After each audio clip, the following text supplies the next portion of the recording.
Perlawanan Damar. Sepertinya informasi yang aku dapat salah. Menurut intelijen, kemampuan pengawalnya Wendy sangat payah. Tetapi dia bisa menemukanku. Jelas-jelas informasinya salah. Ketika Damar masuk ke dalam ruang tamu, lampu menyala secara mendadak. Seorang pria muda berambut kuning sedang duduk di sofa dengan santai. Dia duduk sambil memainkan belatinya, dan menatap Damar dengan pandangan remeh. Damar tidak berbicara apapun, dia menatap pria ini. Kamu sangat berani sekali. Namun, kamu sudah selesai karena bertemu denganku, kata pria muda itu.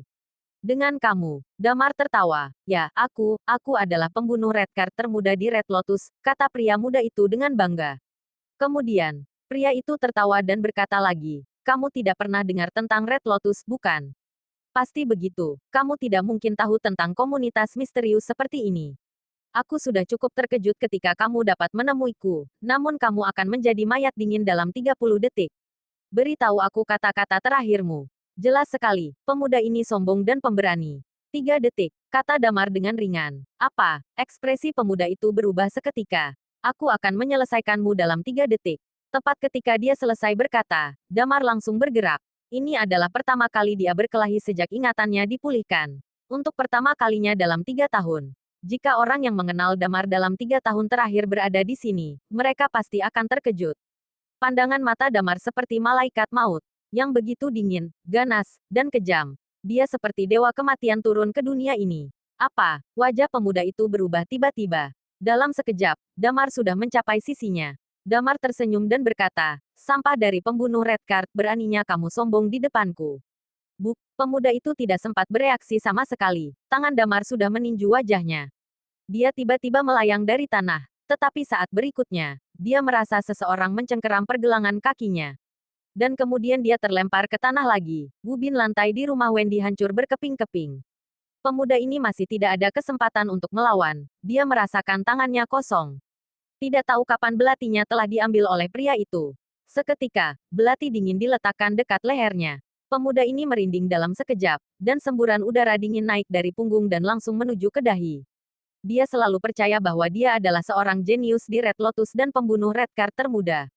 Dia hampir tidak ada catatan meleset. Tetapi ketika menghadapi Damar, dia bahkan tidak punya kesempatan untuk melawan. Perbedaan antara mereka jauh sekali. Aku adalah Kenzo Hadrian, kakekku adalah bos Red Lotus, Lukas Hadrian. Kamu tidak boleh membunuhku, katanya dengan suara rendah. Lukas Hadrian, lebih baik jangan muncul di depanku selama hidupnya. Jika dia berani keluar, aku akan membunuhnya. Damar mencibir. Dia menatapnya dengan dingin, lalu menjilat bibirnya. Sudah 3 tahun aku tidak pernah membunuh orang. Selamat, kamu menjadi orang pertama yang aku bunuh setelah aku kembali. 3 tahun. Pemuda itu tercengang sebentar, kemudian berkata lagi, kamu adalah Night Watcher Zero, itu. Namun, dia tidak bisa menyelesaikan perkataannya. Damar sudah memotong lehernya dengan belati yang di tangannya. Darah mengalir dari lehernya sampai ke bawah. Pandangan pemuda itu terlihat terkejut, tetapi pernapasannya sudah berhenti secara total. Damar tersenyum, lalu mengambil beberapa tisu untuk menutupi leher mayat ini. Supaya darahnya tidak terjatuh ke lantai, kemudian dia menoleh ke samping. Di luar, seseorang memaki, dasar penakut, masa langsung kabur dengan begitu cepat. Beraninya dia meninggalkan aku sendiri melawan 2 orang.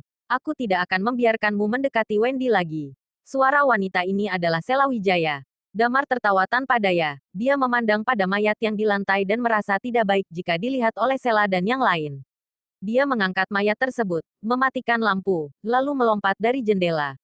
Sebagai seorang Night Watcher, ini adalah tugas mereka untuk membereskan semua hal ini supaya tidak ketahuan oleh warga biasa dan tidak mengganggu kehidupannya. Dia menghindari semua kamera CCTV dengan sempurna, dan mengangkat mayat itu ke tempat yang sepi. Lalu, dia menelepon Lilia dan berkata, halo, aku barusan menyelesaikan seorang pembunuh Redcard, posisiku sekarang ada di... Tidak lama kemudian, sebuah mobil jeep berhenti di dekatnya. Jendela mobil telah diturunkan. Lilia dan Nidia yang berpakaian Night Watcher sedang duduk di dalam mobil. Ada apa? Tanya Lilia. Damar membuka bagasi, dan memasukkan mayat ke dalamnya. Lalu masuk ke dalam mobil dan menjelaskan hal yang terjadi dengan detail.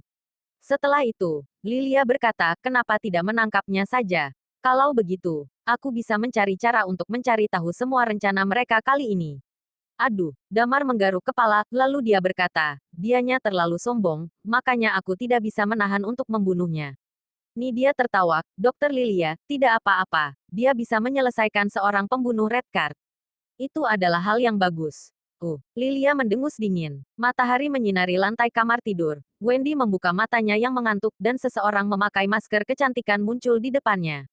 Sela, kenapa kamu bisa ada di rumahku? Tanya Wendy dengan bingung. Kamu lupa. Kamu tidak tahu betapa bahayanya kemarin. Sela menatapnya dan berkata. Kemudian, wanita itu berkata lagi. Kemarin malam, seseorang berusaha membunuh kamu. Wendy tertegun. Kemudian berkata, kamu pasti sudah mengusir mereka, bukan?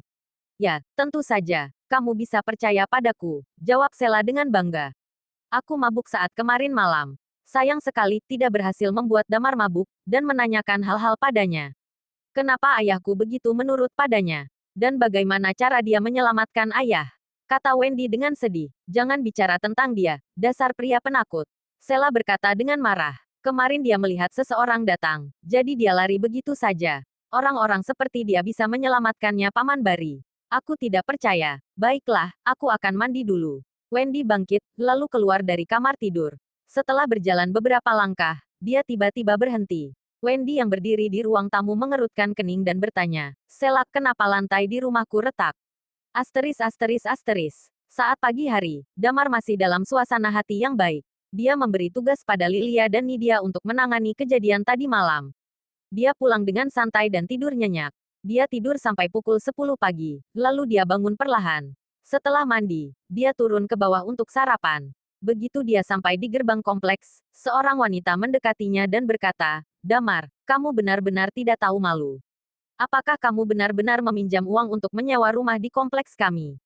Damar tidak asing dengan suara ini. Itu adalah suara Amelia. Amelia baru saja selesai membeli sayuran dan berjalan pulang. Damar mengerutkan kening dan berusaha mengabaikan wanita ini. Namun, Amelia berkata lagi, dengarkan aku, yang kamu lakukan hanya sia-sia. Kamu tidak mungkin ada kesempatan dengan Sisi lagi. Kamu sama sekali tidak bisa dibandingkan dengan Dimas. Dimas begitu kaya, memangnya seperti kamu yang begitu miskin. Damar memutarkan matanya pada Amelia, aku mengingatkan kamu karena Paman Adrian, Dimas bukan orang yang baik. Dimas bukan orang baik. Lihat, bajuku dibeli oleh Dimas, harganya lebih dari jutaan. Kata Amelia dengan tidak percaya. Damar malas untuk meladeninya lagi. Dia berbalik dan ingin pergi dari tempat itu. Oh ya, kemarin Nessa bilang kamu adalah bos di perusahaannya. Bagaimana mungkin kamu bisa jadi bos? Amelia berkata, bos mana yang tidak masuk kerja pukul 10 pagi? Masih saja keliling sana-sini. Kamu tidak mungkin jadi orang kaya seumur hidupmu. Bersambung.